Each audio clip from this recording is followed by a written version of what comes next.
Tras el accidente aéreo registrado en La Habana, Cuba, donde al menos 100 personas murieron, autoridades bolivianas lamentaron la situación y piden mayor control en los vuelos. En instantes en Al Día.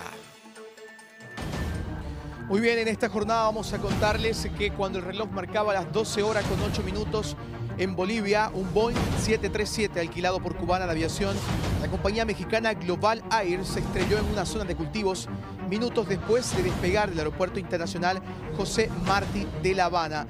En este caso, ya las autoridades, como el presidente cubano Miguel Díaz-Canel, acudió con sus ministros y otros altos cargos del gobernante del Partido Comunista en Cuba, La Habana, al lugar de los hechos. Al menos 100 personas perdieron la vida y se habla de 3 sobrevivientes, según los últimos informes.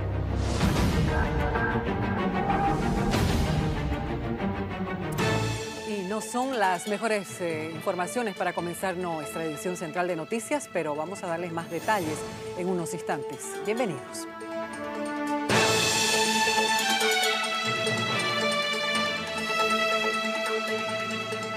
Lo encontraron muerto y con signos de violencia. La víctima es un hombre de 60 años. La familia indica que tiene raspones en el cuerpo. La policía no descarta que se trate de un homicidio.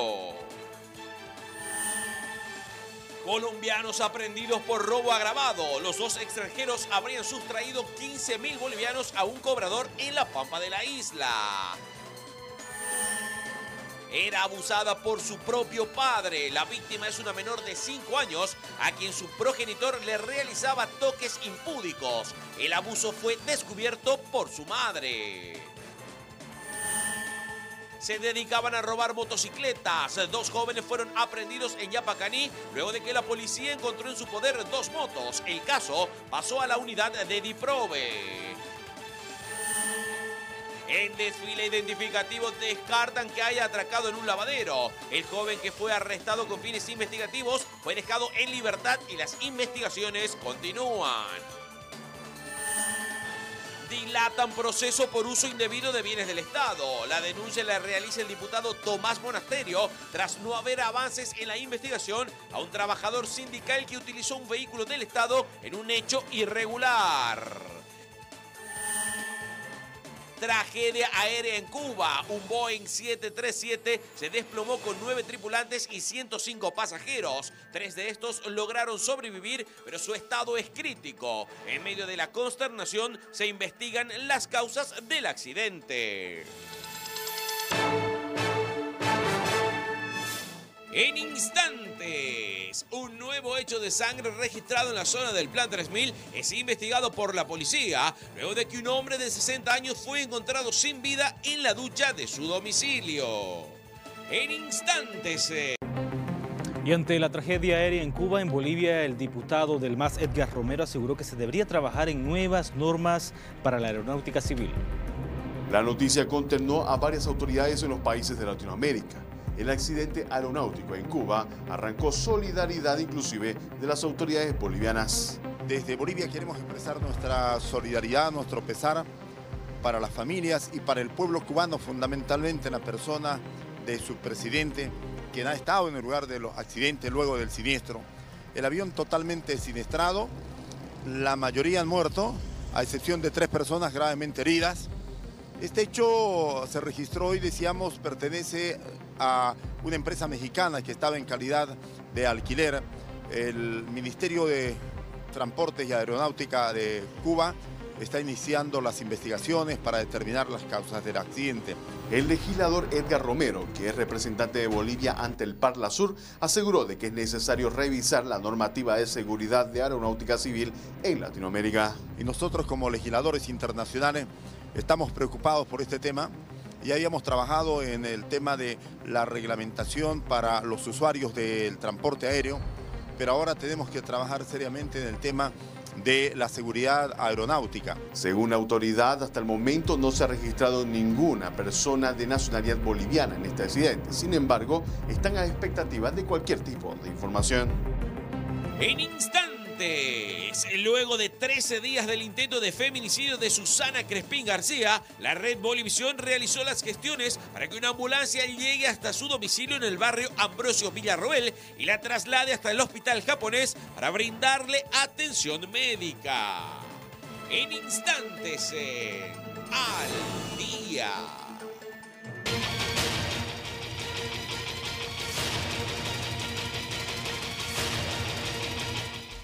Hablamos acerca de estas imágenes. La policía investiga la muerte de un hombre de 60 años que fue encontrado muerto en la ducha de su domicilio. La familia dice que hay signos de violencia. El hecho ocurrió en la zona del Plan 3000. Miguel Ángel Areruma, de 60 años, fue encontrado sin vida en la ducha del domicilio donde vivía como casero, a donde llegó la policía para iniciar con las investigaciones, llevando el cuerpo a la morgue judicial ante la existencia de algunas señales de violencia en su humanidad. Me llamaron, me avisaron que mi papá estaba fallecido en su ducha, en el baño. Y ya me vine a ver y bueno, lo que uno pilla siempre ahí tirado mi papá en su ducha, desnudo. No sé, tiene signo de violencia, por eso le estamos a hacer la autopsia. Y bueno, nada más, ¿qué más puedo decir? Solo que a uno le duele perder a un ser querido. El infortunado hombre trabajaba como guardia de seguridad, padre de 4 hijos adultos, que no descartaron de que su ser querido haya sido víctima de algún crimen a consecuencia de algún hecho de inseguridad ciudadana. De noche trabajaba. Y no sé, ayer fue justamente a la casa y al mediodía y ya en la tarea no lo volví a ver porque él siempre sale de aquí de su cuarto a las 6 de la tarde a trabajar. Todo puede ser, usted sabe ahorita la delincuencia da para todo, digamos. Puede ser que ahí él haya sorprendido al maleante escondido y le atacó, no sé, pues se asustó o algo. Este hecho fue descubierto entre las 2 y 3 de la tarde por los vecinos, quienes encontraron el dormitorio abierto y con música en alto volumen, la puerta del baño cerrado de donde salían manchas de sangre. Este caso está en proceso de investigación, está ya bajo conocimiento de la PLCC, bajo la dirección funcional del Ministerio Público. Seguramente en el transcurso de las horas vamos a poder establecer con certeza la verdadera causa de la muerte. Por este caso, la familia hizo la denuncia formalmente en la Fuerza Especial de Lucha contra el Crimen del Plan 3000 para que se investigue el presunto delito de homicidio.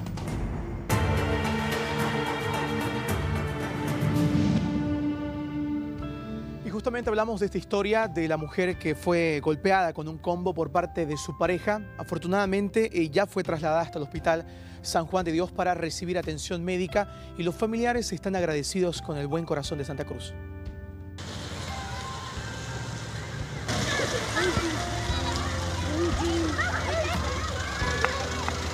Tres paramédicos del CISME llegaron en una ambulancia al barrio Ambrosio Villarroel a trasladar a la señora Susana Crespín García, víctima de un intento de feminicidio que hasta el día de ayer su familia clamaba por ayuda, por lo cual la Red Bolivisión hizo las gestiones con las autoridades de la gobernación, quienes respondieron enviando una unidad de emergencia. Nosotros recibimos una llamada ahora en la mañana y vinimos prácticamente a llevar a la señora al Hospital San Juan de Dios, que ya está un espacio, digamos, para que la reciban allá en esa web por emergencia. Después de 2 semanas del intento de feminicidio que sufrió la señora Susana Crespín, la ambulancia del CISME acudió hasta su domicilio para llevarla hasta un hospital. La verdad, estamos muy agradecidos, Dios mediante, la verdad. Mi familia se lo va a agradecer mucho, y su hijo más que todo. Gracias, población, gracias. ¿Era urgente el traslado? ¿Era urgente auxiliarla? Sí, porque ya se le estaban nubando el ojo derecho, ya no veía casi, se le veía borroso, me dijo ella. Luego de ser trasladada al Hospital San Juan de Dios, la familia de la víctima expresó no tener suficientes recursos para mantener a los 4 niños de la mujer golpeada, de los cuales hay un bebé que encarece de leche. Necesito para mis niños ayuda. Mira, me falta leche para mi niñito, pañal. No saben alimentos que le faltan a los niños. Yo soy de edad, ya no puedo trabajar. Yo solamente atiendo a las guaguas apenas. Eso tengo pena. La falta de recursos económicos de la familia de la víctima obligó a preparar los alimentos utilizando este fogón y también leña. Necesitamos ayuda para sus hijitos, por favor. Como pueden ver, ella vivía en la casita de madera y la verdad, ayuda más que todo. Este caso de violencia familiar fue denunciado hace un año, pero las investigaciones policiales no prosperaron y la víctima seguía conviviendo con su agresor hasta que la madrugada del sábado 5 de mayo fue golpeada con un combo mientras dormía. Van a agarrarlo, por favor, porque no lo suelten, ¿ya? Y seguimos hablando de la señora Susana Crispín, quien fue agredida con un combo por parte de su pareja. Ella ya recibe atención médica en el Hospital San Juan de Dios, pero necesita más ayuda económica para poder realizarle una intervención quirúrgica. Susana Crispín García, quien recibió golpes con un combo en su rostro por su esposo, ya se encuentra internada en el Hospital San Juan de Dios y está siendo atendida por los médicos, quienes indican que la paciente necesita tornillos y placas protésicas para su operación. La paciente está estable y como ya informamos, tiene una fractura en el hueso malar maxilar superior, necesita una reducción quirúrgica. Ya tiene el material, la lista del material que se le entregó y espera que compre el material para seguir el procedimiento quirúrgico de la paciente. La paciente necesita los tornillos, las placas protésicas que se le dio y bueno, pues a ver a la población que sí puede ayudar a la paciente que necesita y es de bajos recursos. ¿Ella tiene dificultades para alimentarse, doctor?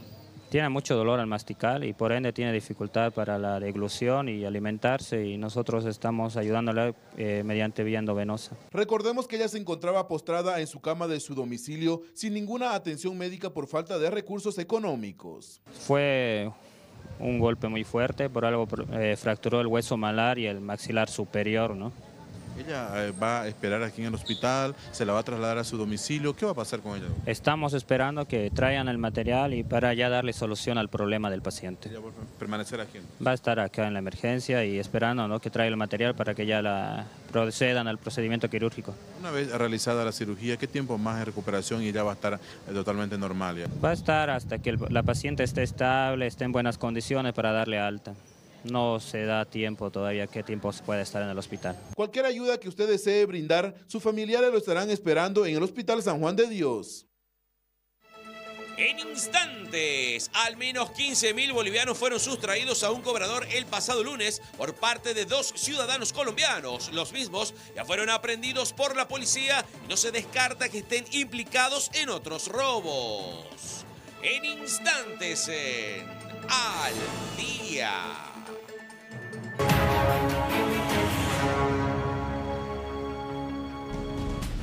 Hay una pregunta que muchos se hacen y es si funcionan o no las 136 cámaras de vigilancia que fueron adquiridas durante la cumbre del G77 más China. El secretario de Comunicación ha brindado un informe al respecto. Durante la sesión del Consejo que tuvo lugar en Parques y Jardines, concejales recibieron un informe oral de 2 secretarios ante una denuncia de la desaparición de cámaras de seguridad en el ingreso a Birubiru. Se vino distorsionando lo que en realidad fue todo un trabajo que se hizo de seguridad para recibir a los visitantes en la Cumbre de las Américas de la G77. Hemos recorrido la ruta G77 y hemos podido advertir y hemos contado y no hay más que 9. ¿Dónde están las otras? Lógicamente que las otras están ubicadas no en la ruta de la G77, están en toda la ciudad. Tengo acá el acta de entrega específico de las 136 cámaras de videovigilancia en el marco del equipamiento para el fortalecimiento de la policía boliviana. El secretario de Seguridad de la Alcaldía ratificó que las cámaras, al estar en funcionamiento, son manipuladas desde la Policía Departamental. Efectivamente, funcionan cámaras en la ciudad, pero hay que entender que este funcionamiento de estas cámaras es un funcionamiento en tiempo real. ¿Qué quiere decir?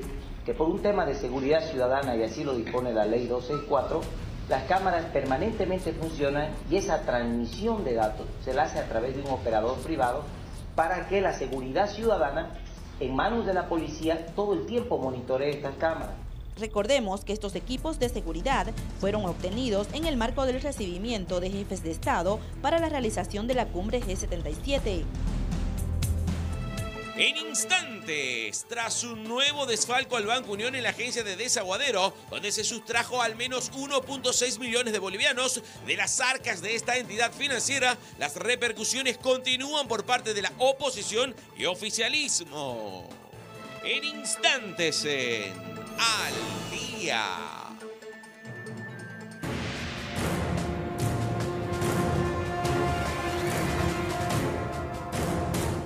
Vamos a hablar de este caso de 2 ciudadanos colombianos quienes fueron aprendidos esta jornada por la policía, investigados por el robo agravado a un cobrador a quien le sustrajeron más bien 15.000 bolivianos el pasado lunes.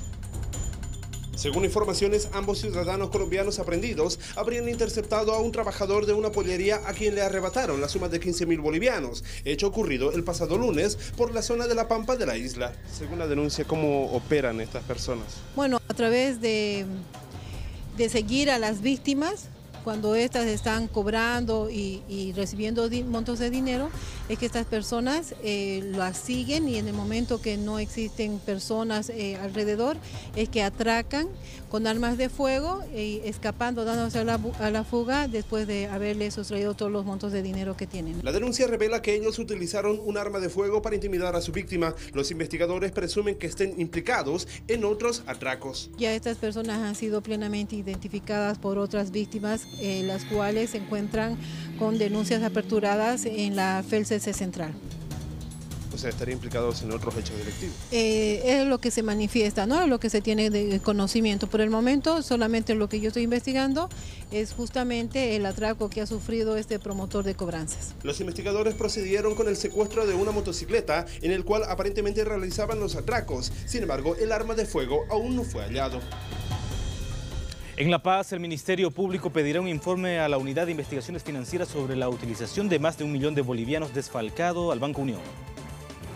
Para conocer el destino del dinero que el exgerente de operaciones del Banco Unión de Desaguadero desfalcó aproximadamente 1,5 millones de bolivianos, la Fiscalía pedirá informes a la Unidad de Investigación Financiera. Entonces a la UIF se está pidiendo la información, también se está formalizando la solicitud de información a derechos reales, a tránsito y a otras instituciones que guardan registros de bienes. Pues si bien de manera preliminar hemos enviado solicitando la anotación preventiva de varios bienes del imputado, sin embargo ahora por legalidad, por formalidad vamos a pedir específicamente que nos detallen qué tipo de bienes tienen. Asimismo, la autoridad del Ministerio Público no descartó que se convoque a otros implicados en este tema. El Ministerio Público está procesando la información, objeto de determinar si evidentemente existen otras personas involucradas. Los siguientes días vamos a tener noticias de ello. Estamos procesando algunos actos que son importantes, como por ejemplo solicitar el file personal de esta persona. Estamos ya planificando un registro del lugar del hecho, como elementos por ahora importantes, ¿no? Por otra parte, la juez segundo de instrucción en lo penal decidió enviar a la cárcel de San Pedro con detención preventiva al ex jefe de operaciones de la sucursal del Banco Unión en Desaguadero, Julio César R., imputado por el desfalco de más de 1 millón de bolivianos. La jueza ha dispuesto la detención preventiva del imputado en el centro penitenciario de San Pedro. ¿Cuáles son los delitos? ¿Hay más implicados? No, bueno, la fase de investigación se está comenzando recién. Vamos a realizar algunas diligencias para establecer participación de otras personas más. La autoridad indicó que el Ministerio Público requirió el congelamiento de las cuentas bancarias de César Rivera, imputado por la Comisión de Presuntos Delitos Financieros y la apropiación indebida de fondos. Y esta noche el ministro de Gobierno, Carlos Romero, se ha referido al segundo caso de desfalco al Banco Unión. También rechazó las críticas de la oposición. Una auditoría que la hemos promovido nosotros mismos, ¿no? Y los que critican, bueno, sacan críticas de sus mochilas seguramente, porque críticas jaladas de los pelos que las tienen acumuladas en sus mochilas, ¿no es cierto? Nosotros hemos accionado en este caso como resultado de una auditoría impulsada por nosotros mismos. ¿Económicamente afecta consideración al banco? No, entiendo que ese informe lo hará el Ministerio de Economía, pero en todo caso activaremos los mecanismos de reparación civil que sean necesarios. Y tras este desfalco al Banco Unión, nuevo desfalco más bien, varias voces de oposición y de oficialismo se refirieron a este tema. La oposición pidió que se revisen las anteriores gestiones de los administradores del Banco Unión para verificar si no existieron casos parecidos con anterioridad en esta entidad financiera. El hecho ahora de que se destape un nuevo escándalo en torno a malos manejos dentro de esta institución del Banco del Estado, creo que obviamente es una muestra muy evidente de que este gobierno va a pasar a la historia como el gobierno más corrupto en la historia de nuestro país. Nosotros queremos manifestar de que la justicia está en la obligación de poder perseguir la comisión de este delito y poder castigarlo. Manifestamos la necesidad de que la justicia prontamente actúe para poder sancionar este nuevo desfalco, pero que también se haga una auditoría en torno a gestiones pasadas, porque si ya se ha tomado conocimiento 2 desfalcos millonarios del Banco Unión, ¿qué más habrá dentro de la revisión de la documentación que puede existir en esta institución? Creo que es obligación el de poder transparentar estos datos. Respondiendo a estas acusaciones, el diputado Edgar Montaño indicó que es la ASFI quien debe brindar un informe de fiscalización que se realiza al banco y no así el gobierno central. Nosotros los procesamos, los identificamos y que purgue en la cárcel sus penas y que devuelva además los recursos económicos. Ojalá ustedes hagan lo mismo y en ese entorno vamos a seguir con todo aquel funcionario público que quiera apropiarse de los recursos del Estado boliviano. Lo que yo creo y lo que veo es que hay malos funcionarios y malos ejecutivos que no han cumplido con su deber.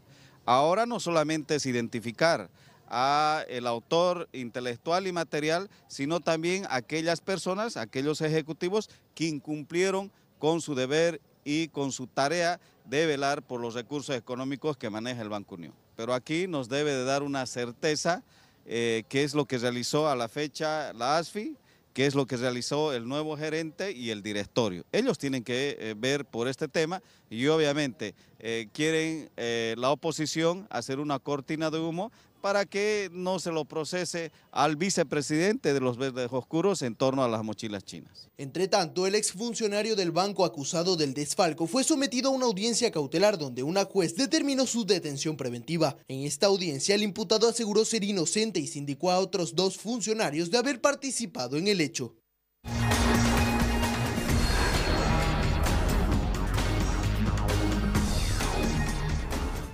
Y en Cochabamba se suspendió la audiencia de apelación a las medidas cautelares para el alcalde José María Leyes, quien busca volver a trabajar a su despacho. Faltando cerca de 4 horas para que se instale la audiencia de solicitud de la modificación de medidas sustitutivas que fueron establecidas para el alcalde titular del municipio de Cercado por el caso de Mochilas Chinas 1, la juez suplente decidió suspender esta actuación judicial. Que la audiencia se habría sido suspendida para el día 29 del presente mes. ¿Por qué se habría suspendido esta audiencia? Se habría suspendido porque la señora juez, que está en suplencia de la causa, tuviera otras audiencias programadas con anterioridad, ¿no? Entonces ese sería el motivo por la suspensión. José María Leyes cumple arresto domiciliario desde el pasado 21 de abril por el supuesto sobreprecio en la adquisición de mochilas escolares para la gestión 2018. ¿Qué buscan ahora los abogados de Leyes? Nosotros de manera escrita hemos solicitado la modificación a las medidas sustitutivas a la detención preventiva de José María Leyes, toda vez que él se le está afectando el derecho al trabajo, ¿no? Lo que solicita es el derecho al trabajo que se encuentra consagrado en nuestra Constitución Política del Estado, ¿no? La autorización para trabajo y que se le respete el derecho político que él tiene a ejercer su función de alcalde para la cual ha sido elegido, ¿no? Y existen 5 personas procesadas en este caso, 4 de ellos funcionarios municipales que están con medidas sustitutivas y uno de los representantes legales de la empresa adjudicada, supuesto palo blanco, está recluido en un penal. Y mientras tanto, en Santa Cruz, cambiando de tema, el Consejo ha solicitado un informe escrito al secretario de Obras Públicas por las denuncias en su contra sobre un supuesto favorecimiento de contratos a integrantes de una fraternidad. Hasta la fecha, el secretario de Obras Públicas, Freddy Arauco, no ha salido a brindar ninguna declaración a los medios de comunicación respecto a la investigación que ha iniciado el Ministerio Público sobre supuesto favorecimiento con contratos a integrantes de su fraternidad. Sin embargo, el Pleno del Consejo le ha pedido un informe. Se ha leído ahorita en el plenario diferentes minutas de comunicación solicitando a través de la Secretaría de Transparencia se hagan los informes y descargos correspondientes para poder tener un informe detallado de todos los mismos, de lo que han solicitado, ¿no? De la denuncia que ha hecho el diputado Fino. Si este informe escrito no es de conformidad para los concejales, podrían solicitar otro, pero de forma oral. Primero es un informe escrito. ¿La Fiscalía les ha solicitado a ustedes documentación? Nosotros no tenemos conocimiento respecto a eso ya es el área del Ejecutivo, corresponde a la Secretaría de Asuntos Jurídicos. Si no hubiera la satisfacción de parte del informe detallado, pues lo que viene después es un informe oral, ¿no? El ingeniero Freddy Arauco, ¿hasta cuándo tiene que responder ante esta petición? Por eso, de acuerdo al procedimiento administrativo, tienen plazo, ¿no?, para poder hacer, una vez son llegados de parte del legislativo, para que él pueda tener en el plazo correspondiente el informe y remitirlo al Ejecutivo Municipal. En este caso, solo ha declarado el diputado Miguel Finney, quien solicitó al Ministerio Público que también sea citado el alcalde Percy Fernández.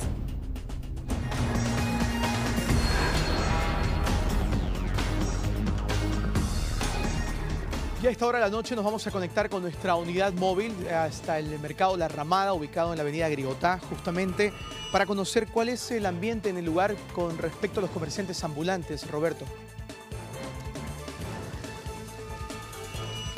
Alexis, buenas noches. Y es que está lloviendo en Santa Cruz de la Sierra. Ustedes pueden observar a esta hora de la noche aquí en la zona de La Ramada. Los comerciantes ambulantes continúan. Observe usted. A pesar de la lluvia, ellos están todavía apostados en este lugar, sobre todo las personas que venden comida, las personas que venden artículos. Y bueno, la situación es esa. La alcaldía, recordemos, ha declarado cuarentena en la zona.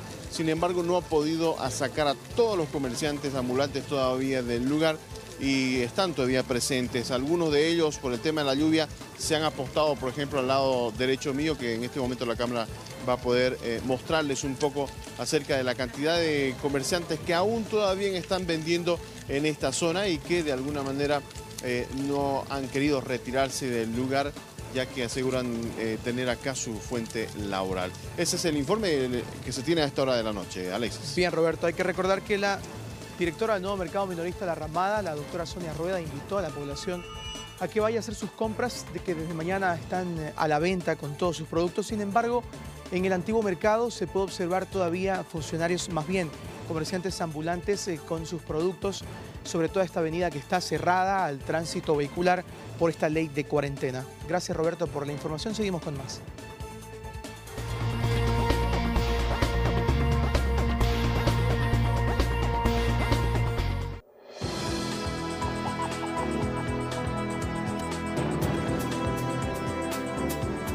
El presidente de Estados Unidos, Donald Trump, calificó el martes de mortal ataque un tiroteo en una escuela secundaria de Texas. Trump dijo que las autoridades federales están coordinando con los funcionarios locales a raíz del ataque en la escuela secundaria Santa Fe. Trump agregó: esto ha estado ocurriendo demasiado tiempo en nuestro país. El asesor principal de la Casa Blanca, Jared Kushner, y el vicepresidente Mike Pence ofrecieron sus condolencias y oraciones a los afectados en este tiroteo.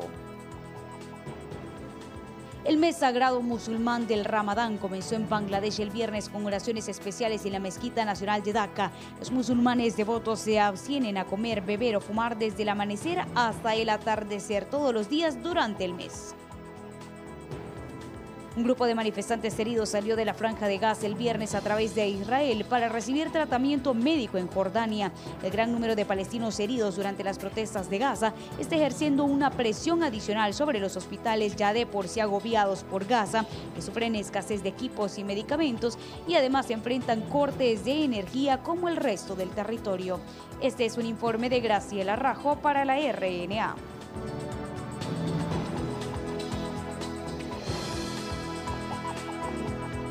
Si usted desea mantenerse al tanto de lo que ocurre en Bolivia y el mundo, Bolivisión al Día es el noticiero que ofrece la mayor cobertura a nivel nacional e internacional. Junto a nuestros aliados de la red de noticias Salvavisión, estamos presentes con más de 40 cadenas televisivas distribuidas en toda América Latina y el mundo, convirtiéndonos en la fuerza informativa más poderosa de todo el país. Y nos enlazamos hasta San José de Costa Rica con nuestros aliados de la red de noticias Albavisión. Esta es la información desde San José, Costa Rica para la red de noticias. Saludos desde Ecuador, soy Ana Bermeo de RTS. Colegas de Noticiero al Día del canal Bolivisión. Desde Todo Noticias Guatemala es un gusto poder saludar a todo el pueblo boliviano. Para el noticiero al Día de Bolivisión, aquí desde Paraguay. Saludos desde Managua, Nicaragua. Periodistas serios, enviados especiales y todo el acontecer nacional e internacional, todo en un solo noticiero. En instantes, dentro de las investigaciones por un atraco registrado la semana pasada en un lavadero de la ciudad, la policía liberó a un hombre que fue arrestado tras demostrarse que el mismo no tuvo participación en el robo. En instantes, en Al Día.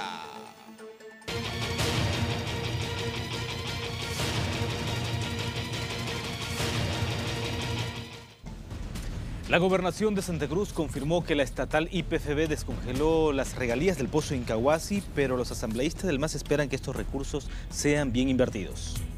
Fue el mismo gobernador Rubén Costas quien en un acto público en el norte dio a conocer la noticia que beneficia a Santa Cruz. Quiero hoy decirles, con la tranquilidad de conciencia,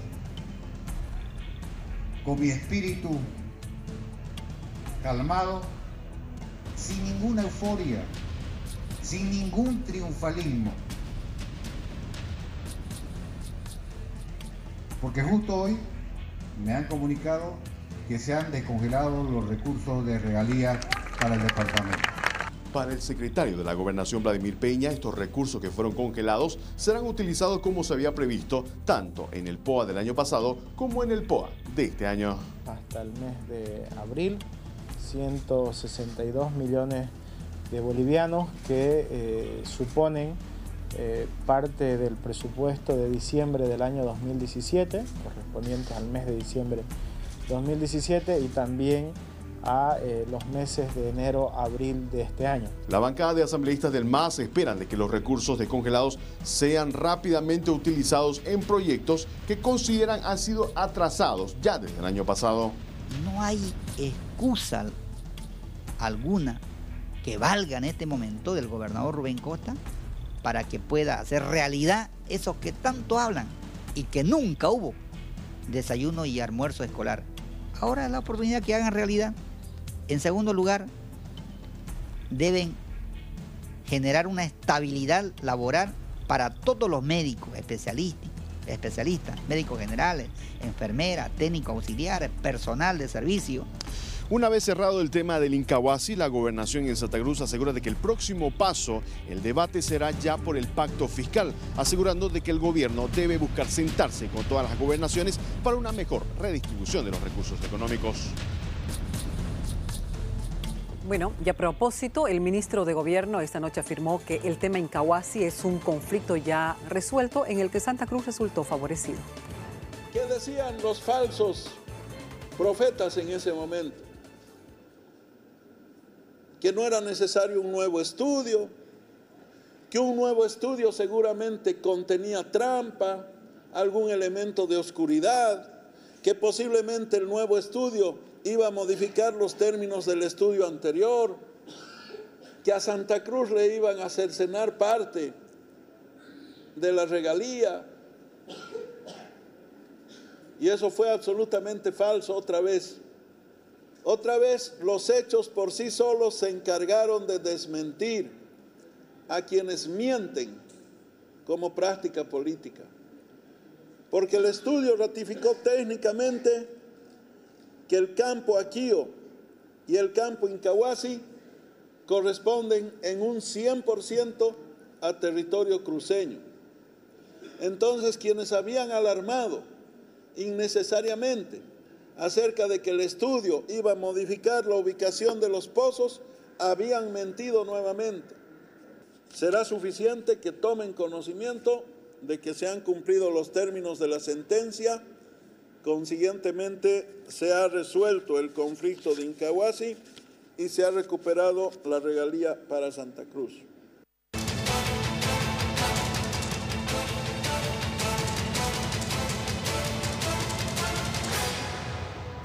La policía busca esclarecer un atraco registrado en un lavadero la semana pasada. Justamente hoy un hombre fue arrestado, sin embargo horas después fue liberado luego de determinarse que no participó en el hecho. Durante las últimas horas, la policía realizó intensos operativos en busca de los autores del robo agravado a una mujer, a quien le arrebataron la suma de $18.000 en un lavadero. Como resultado, se arrestó varios sospechosos. Ellos fueron sometidos a un desfile identificativo. Sí hay algunas personas que vinimos a hacer reconocimiento, pero lastimosamente nada todavía. Entonces seguimos a la espera, trabajando todo en equipo junto a la policía y los abogados. Sí, sigue la policía en ese tema de investigación, entonces seguimos esperando, teniendo la fe de que pronto den con los delincuentes. No son ellos, ninguno de los que están ahí adentro. ¿Son parecidos? Ningún parecido, porque yo lo miré un poco más gordero.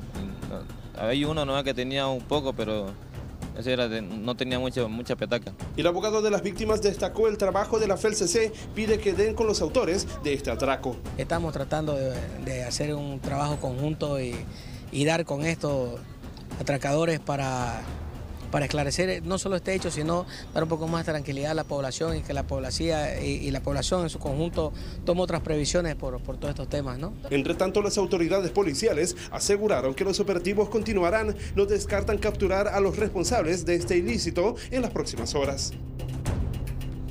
Una menor de 5 años fue víctima de abuso sexual aparentemente por su propio padre. La policía ya está investigando este caso. La entrevista psicológica realizada a la víctima de 5 años revela que el padre abusaba de la menor desde los días de carnaval hasta la semana pasada, aprovechando que se quedaba a cuidar a sus 2 hijas ante la falta de trabajo, por lo cual la madre salía a vender comida. Un vecino es el principal denunciante con referencia a que una menor de 5 años habría sido víctima de abuso sexual por parte de su propio padre biológico, lo cual resalto en este caso ya que es el primer caso en el año que está entrando donde el padre biológico es el que actuaría en contra de su propia hija.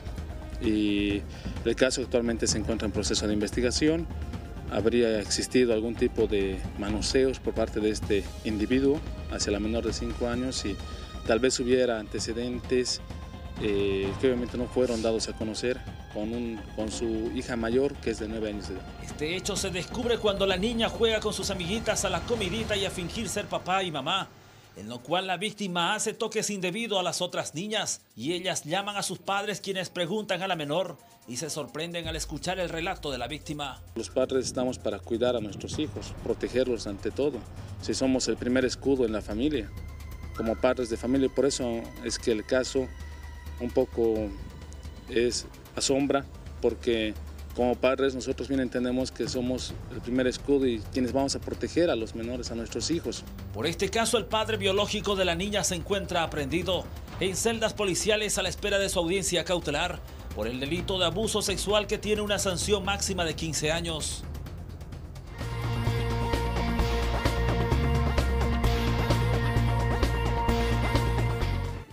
Queremos contarles que en el Perú el debate sobre la castración química para violadores de menores ha sido muy arduo en el Congreso. A continuación vamos a brindarle todos los detalles con nuestros colegas de ATV Perú. Se veía la cadena perpetua para violadores de menores. Se proponía pasar de los 7 a los 14 años de edad para implementarla. De pronto, entre los aportes surgió el tema de la castración química. El debate fue tal que se tuvo que separar ambos asuntos. La cadena perpetua fue aprobada por unanimidad. 103 votos a favor, 0 en contra, abstención 0. La castración química, si bien se aprobó, no tuvo el mismo consenso. Han votado a favor 67 congresistas, 7 en contra, 28 abstenciones. Ya unidos, el presidente de la Comisión de Justicia pedía que se exoneren de segunda votación, lo cual fue rechazado. 49 en contra, 25 abstenciones. En consecuencia ha sido rechazada la exoneración de la segunda votación.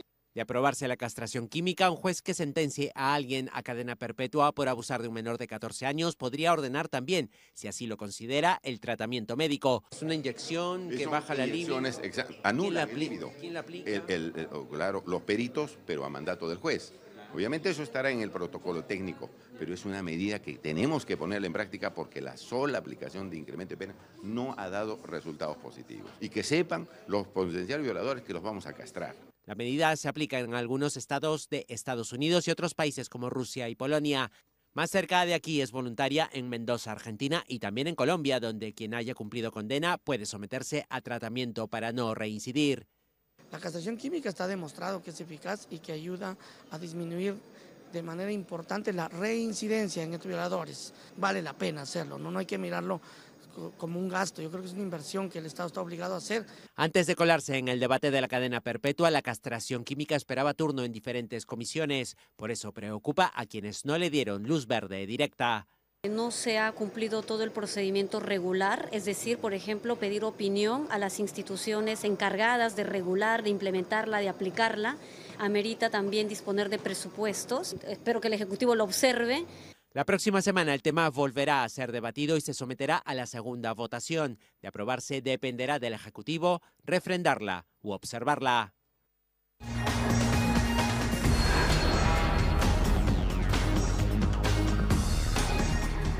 En nuestro país, parlamentarios nacionales están de acuerdo con la cadena perpetua y la castración química para violadores de menores.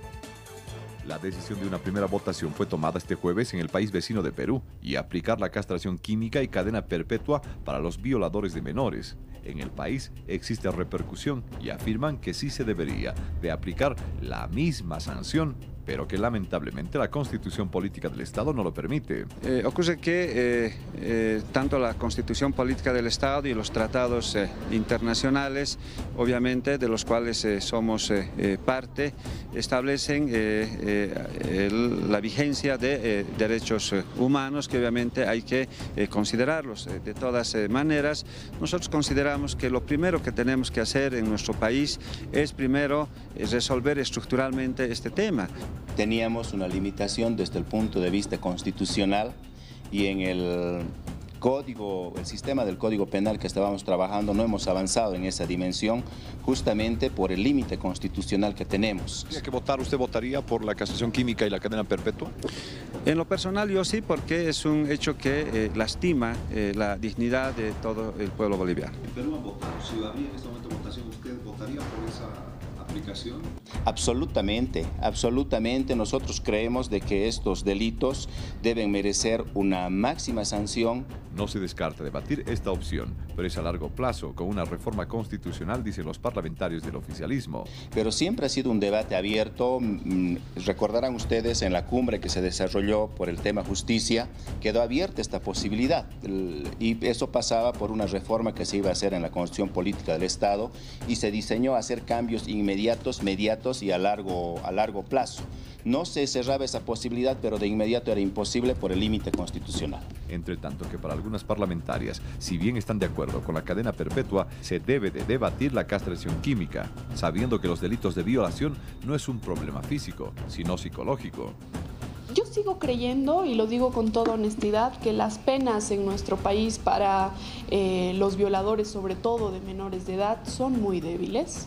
Yo sigo pensando que esas penas tienen que intensificarse.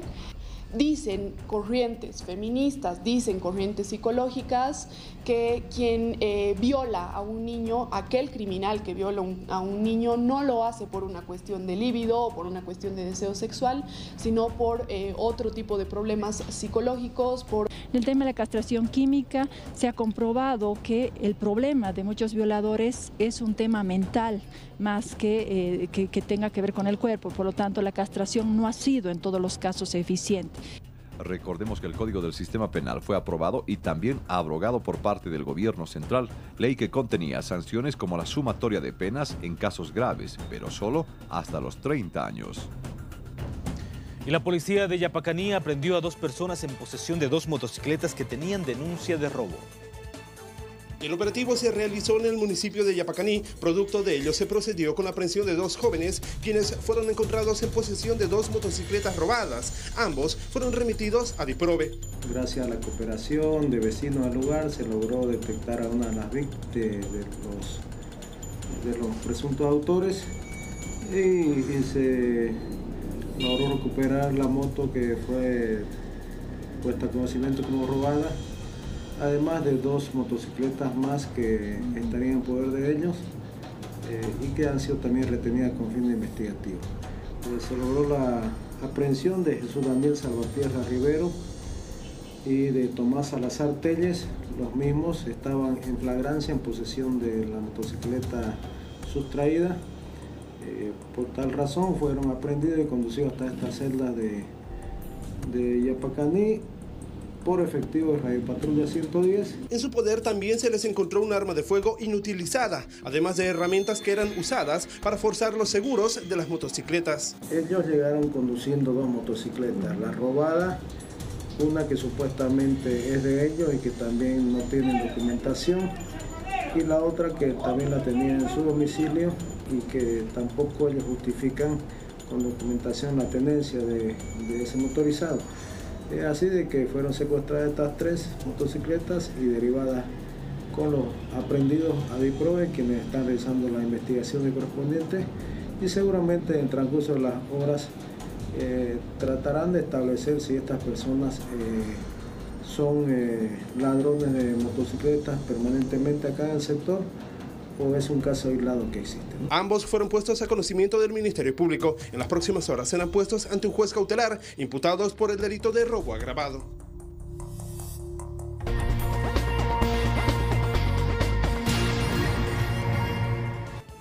En Cochabamba, los operativos de la Fuerza Especial de Lucha contra el Narcotráfico detectan más tráfico de cocaína en bloques y también en cápsulas. Camuflaron la droga en este vehículo. Las 5 personas que estaban dentro intentaban pasar la tranca de Suticoyo para llegar hasta la parte occidental del país, pero la policía los atrapó. Hábilmente camuflado en los espaldares de los asientos traseros de este vehículo, paquetes conteniendo sustancias controladas. Se procedió a la aprehensión de 5 personas que estaban en el interior de la vagoneta. Se secuestró la vagoneta marca Toyota color beige y el secuestro de 5.880 gramos de cocaína, dando una afectación de $43.600 americanos. En las operaciones de la última semana también se encontró esta cantidad considerable de cápsulas de droga que estaban en elaboración y por tanto se aprecia las diferentes etapas del proceso. Aquello ocurrió en la zona sur de Cochabamba. Dando un peso total de 5.500 gramos, ¿no?, contenidos en 409 cápsulas. En este caso en particular, como vemos, estaban en un proceso de preparación. Las operaciones de la Felkene a través de puestos móviles ha comenzado a tener efectivos resultados, pues un 50% de las 11 intervenciones de la última semana se han originado bajo esta forma de trabajo. Bien, y seguimos en el panorama nacional para conocer las palabras del ministro de Justicia, quien habló de la ley de creación de salas constitucionales en los diferentes tribunales departamentales del país. Como una de las determinaciones de la Cumbre de Justicia de Bolivia era aprobar la ley de creación de las salas constitucionales en los tribunales departamentales, que tendrán la finalidad de fortalecer, promover y analizar los alcances de los derechos fundamentales en el marco de la Constitución Política del Estado. Establece que en los 9 capitales del departamento se han de crear al interior de los tribunales departamentales de justicia salas especializadas en materia constitucional para conocer y resolver las acciones de defensa de derechos humanos. En cumplimiento de la Constitución. Una de las premisas de cada tribunal departamental del país con salas constitucionales a cargo de jueces especializados será la de liberar de esa responsabilidad a los vocales para que se dediquen exclusivamente a sus labores jurisdiccionales de carácter ordinario. En la actualidad, las acciones de defensa de los derechos humanos, la acción de libertad, la acción de amparo constitucional, la acción de protección de datos, la acción popular, la acción de cumplimiento, son interpuestas ante los jueces públicos. La ley contempla la creación de 4 salas constitucionales en los tribunales departamentales de La Paz, Santa Cruz y Cochabamba. Especialización en materia constitucional, integrándose en los tribunales departamentales de justicia las salas constitucionales con criterio, reitero, de especialidad y obviamente con un criterio absolutamente cualificado. Además, se elabora la reglamentación de la carrera judicial. Se ha trabajado en un reglamento que va a dar lugar a que en próximas semanas más se pueda convocar a jueces que puedan ya ser parte de la carrera judicial. Las autoridades judiciales manifestaron que casi todos los tribunales están saturados por acciones de amparo y que la instauración de salas especializadas en materia constitucional posibilitará una mejor administración de justicia en la vía ordinaria. Y a esta hora de la noche en Santa Cruz hace frío y cae una leve llovizna, pero enseguida vamos a conocer cómo se comportará el clima en todo el país gracias a nuestros amigos de AccuWeather. Este espacio es auspiciado por nuevo Huawei P20 Pro con triple cámara Leica. Da vida a impresionantes fotografías inteligentes. See more con Huawei P20. La nueva serie Huawei.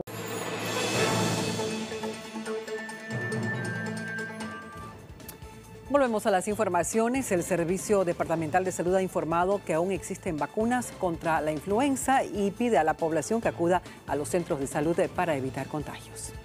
Ante el ingreso de un frente frío en nuestro departamento y para evitar el rebrote de la influenza, Autoridades de Salud Departamental pide a la población no bajar la guardia y asistir a recibir la dosis en contra de esta enfermedad. Podría ocurrir un rebrote en el invierno, aunque la experiencia que tenemos es que cuando ocurre la epidemia en verano, parte de otoño, en invierno no ocurre, pero podría ocurrir también un rebrote. Sin embargo, tenemos que tomar las medidas de protección que he mencionado antes, la higiene de la tos, los filtros en los colegios, en las escuelas, los estudiantes que están con la enfermedad no deben ir a pasar clases y lo propio los trabajadores de cualquier fábrica deben evitar ir a su trabajo y no asistir a lugares, a conglomerados humanos para no transmitir la enfermedad. ¿Hay bastante dosis, doctor?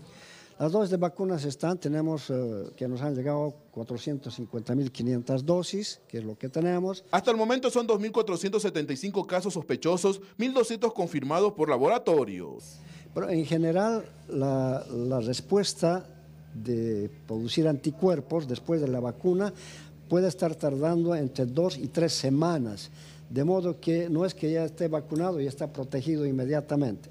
Después de 2 a 3 semanas y más frecuentemente después de 21 días, recién la persona puede decir estoy protegido.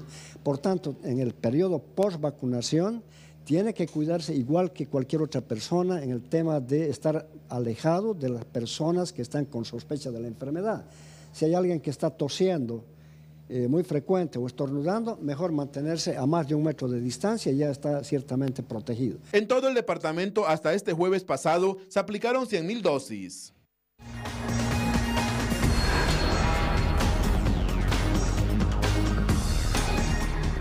Y ya le mostrábamos algunas recomendaciones para combatir esta temporada de frío y evitar así las enfermedades. Una de ellas es visitar la Feria Alto San Pedro. ¿Y esto por qué, Roberto? Hay ropa de invierno para abrigarse en esta temporada. Usted nos cuenta los detalles. Alexi, efectivamente, uno puede encontrar realmente de todo. Yo ya me adelanté un poco, mire usted, algunas orejeras, alguna chalina por ahí. Hay ropa de todo y para todo precio, para todo bolsillo. Hay gente que ya ha estado viniendo, pero las bajas temperaturas hacen, ¿no?, que de alguna manera la gente busque cómo abrigarse. Señora, los precios están cómodos por el momento porque ya entrando en el frío podrían variar, ¿no? Sí, están los precios económicos todavía porque queremos vender y también le invito a la población que pase por la Feria del Alto San Pedro, que tenemos chalinas, chulos, guantes y a precio económico. Por ejemplo, los guantes, ¿de qué precio podemos encontrar? Tengo desde 5 pesos hasta 10 pesos los guantes así para manos grandes. Muy bien. Ve usted, Alexis, es una variedad de situaciones. Si es ropa de abrigo también como buzos, por ejemplo, los buzos, ¿cuánto están el precio? Los buzos están desde 15 bolivianos a 30 bolivianos, dependiendo la calidad. Muy bien. Alexis, hay todo tipo de situaciones acá para que la gente pueda venir a comprar. Existen chamarras increíblemente desde 50 bolivianos hasta, bueno, el precio que ustedes pueden encontrar de mejor calidad, de mediana calidad, pero lo importante es que ya la gente está viniendo a llevar cada vez más objetos para poder abrigarse en estos días que nos encontramos cerca ya de vivir el invierno. Año tras año esta feria cobra importancia, Roberto. La feria de invierno, así conocida, ¿en qué lugar de la ciudad está para que la gente pueda ubicarse muy bien, asistir tal vez este fin de semana donde se aproxima una baja temperatura según nuestros pronósticos de AccuWeather y la ropa es de producción nacional, también hay que destacar esto? Exactamente, Alexi. La feria se encuentra en el Alto San Pedro, en el tercer anillo externo, y bueno, ahí está, del interno al externo es una gran cantidad de gente y sobre todo es ropa nacional, ¿no, señora? Ropa nacional, de Oruro traemos, Potosí, La Paz, de ese lugar traemos. Muy bien, prácticamente muy económico, toda la gente puede ya venir a visitar aquí a la Feria del Alto San Pedro. Perfecto, Roberto, muchas gracias por esta información. En instantes, con el objetivo de conseguir una rápida reacción de respuesta a casos importados de sarampión, finalizó un taller de preparación a la cabeza del Ministerio de Salud. También se informó del descenso de los casos de influenza. En instantes, en Al Día. La Coordinadora Departamental por la Libertad y Democracia, además del Comité Cívico, manifestaron su molestia por no haber sido invitados para participar de la caravana que se realizará en defensa del 21 de febrero.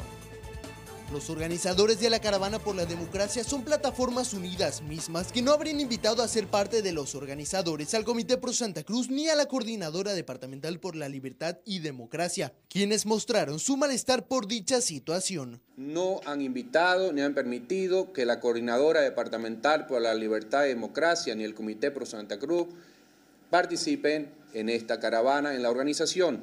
y por consiguiente, por respeto, la coordinadora ni el Comité Pro Santa Cruz está organizando esta caravana.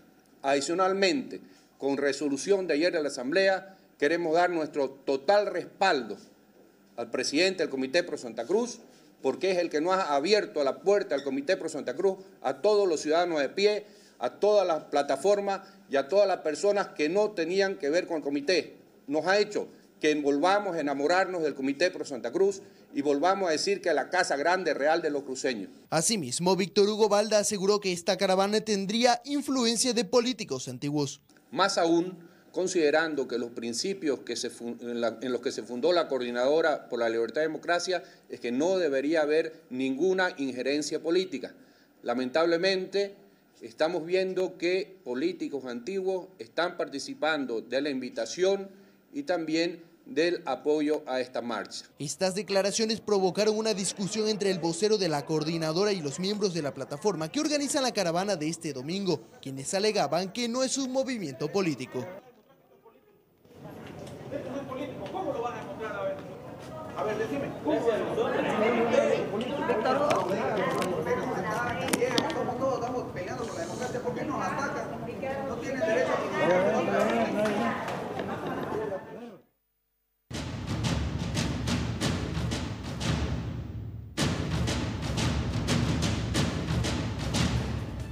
El Ministerio de Salud ha finalizado el taller de preparación de respuesta rápida a los casos importados de sarampión y los casos de influenza. La buena noticia es que están en descenso.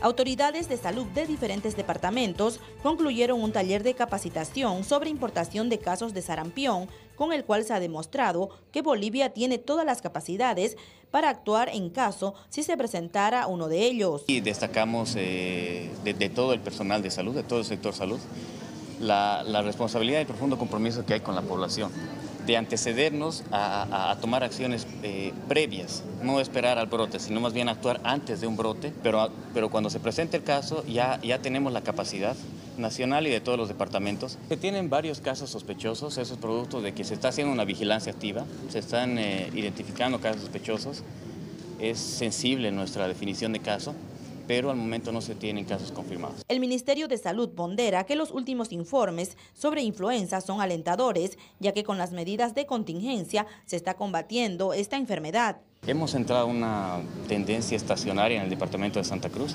A nivel nacional se reportan más casos, dado el comportamiento del virus de la influenza, pero no tenemos más de 22 casos de decesos confirmados. Esto nos indica que todas las acciones que están siendo tomadas por todo el sector salud están siendo exitosas. En la actualidad hay 1.200 casos positivos de influenza.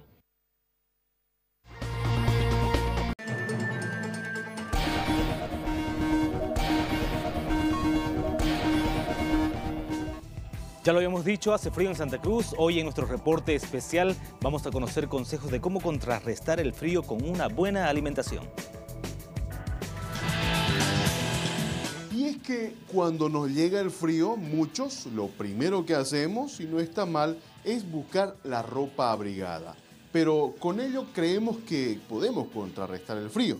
Sin embargo, usted sabía que realmente el cuidarnos del frío no pasa por un simple abrigo, sino pasa por cuidar nuestro organismo con la alimentación. Acompáñenos.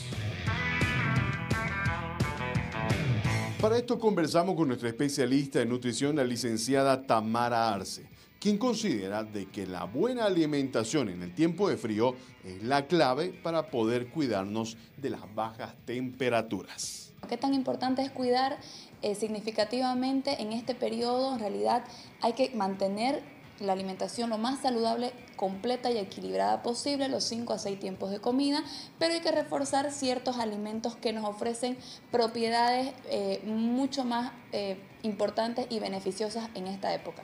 ¿Y cuáles son estos alimentos prioritarios? Como muchos ya sabemos, son los cítricos en primer lugar, pero ¿cómo se debe consumir esto?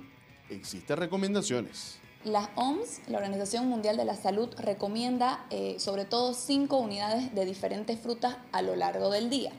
¿ok? Entonces, pero recomendable es que las frutas cítricas es mucho más beneficiosa y nuestro cuerpo lo aprovecha de mejor manera por la mañana o mejor aún en ayunas. Hasta el mediodía máximo consumir lo que son las frutas cítricas. Y ojo, por favor, tampoco combinar dos de ellas juntas para evitar lo que es un poquito de problemas digestivos, ¿no?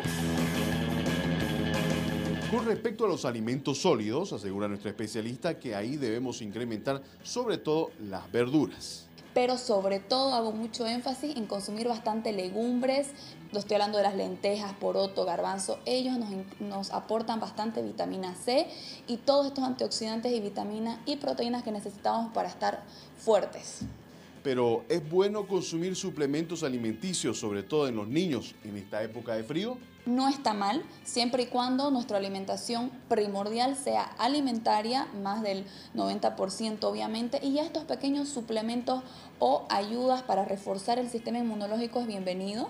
Estamos hablando de suplementos, la vitamina C, la chinacea, que es algo natural, el jengibre, que yo me lo tengo siempre preparadito en té, fundamental.